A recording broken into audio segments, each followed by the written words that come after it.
Acts 23.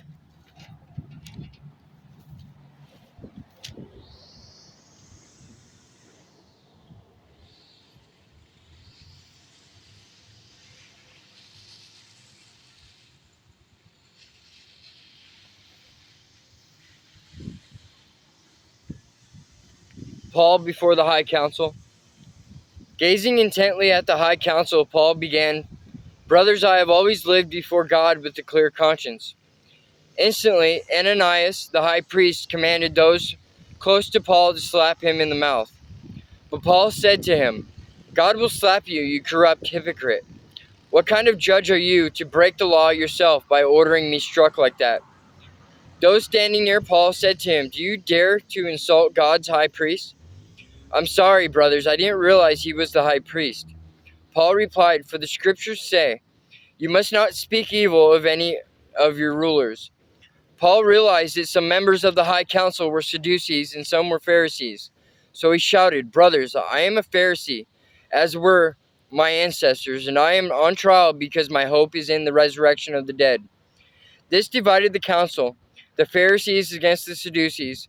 For the Sadducees say there is no resurrection or angels or spirits, but the Pharisees believe in all of these. So there was a great uproar. Some of the teachers of religious law, who were Pharisees, jumped up and began to argue forcefully. "We see nothing wrong with him," they shouted. "Perhaps a spirit or an angel spoke to him." As the conflict grew more violent, the commander was afraid they would tear Paul apart.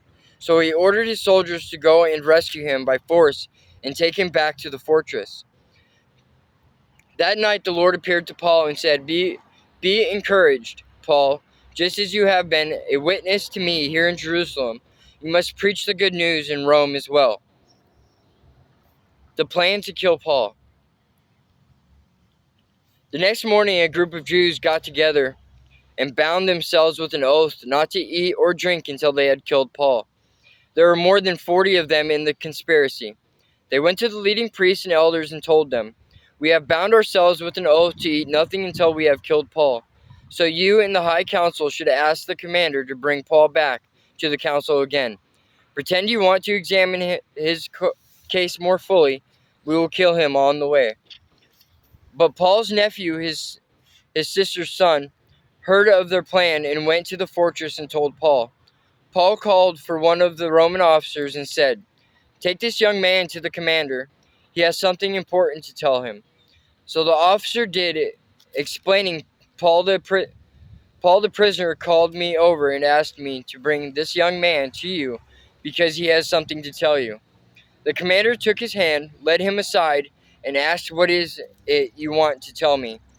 Paul's nephew told him, "Some Jews are going to ask you to bring Paul before the high council tomorrow, pretending they want to get some more information. But don't do it.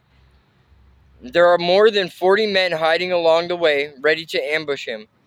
They have vowed not to eat or drink until they have killed him. They are ready now, just waiting for your consent. Don't let anyone know you told me this," the commander warned the young man. Paul is sent to Caesarea. Then the commander called 2 of his officers and ordered, "Get 200 soldiers ready to leave for Caesarea at 9 o'clock tonight. Also take 200 spearmen and 70 mounted troops. Provide horses for Paul to ride, and get him safely to Governor Felix." Then he wrote this letter to the governor. "From Claudius Lysias to His Excellency Governor Felix, greetings. This man was seized by some Jews, and they were about to kill him when I arrived with the troops. When I learned that he was a Roman citizen, I removed him to safety. Then I took him to their high council to try to learn the basis of the accusations against him. I soon discovered the charge was something regarding their religious law, certainly nothing worthy of imprisonment or death. But when I was informed of a plot to kill him, I immediately sent him on to you. I have told his accusers to bring their charges before you." So that night, as ordered, the soldiers took Paul as far as Antipatris. They returned to the fortress the next morning. While the mounted troops took him on to Caesarea, When they arrived in Caesarea, they presented Paul and the letter to Governor Felix. He read it and then asked Paul what province he was from. Cilicia, Paul answered. I will hear your case myself when your accusers arrive, the governor told him. Then the governor ordered him kept in the prison at Herod's headquarters.